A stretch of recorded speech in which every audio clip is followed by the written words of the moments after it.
हाय H और आई,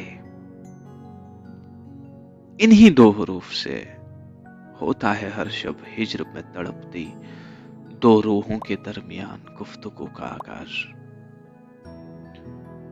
सुनाए आप, नहीं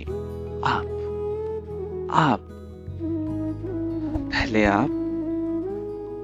पहले आपकी तकरार का दौर दूर तक चलता है और वक्त लम्हों को पसे पर्दा निवाला बनाता चला जाता है, यहां तक कि नींद अपना हिसार कसकर एक बेदार वजूद पर काबिज हो जाती है।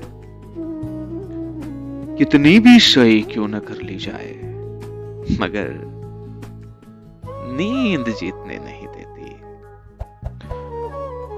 फिर अंगड़ाई लेते हुए नीम व आंखों से रोज की तरह वही जुमला दोहराया जाता है कि सो जाते हैं, कल बात करते हैं। ये जुमला इरसाल होने से पहले ही मैं टाइप कर चुका होता हूं। खुद तो सो जाते हो ख्वाबों का सहारा लेकर, मुझको चांद तारों के हवाले करके, और यूं बात अधूरी रह जाती है, और यूं बात अधूरी रह जाती है।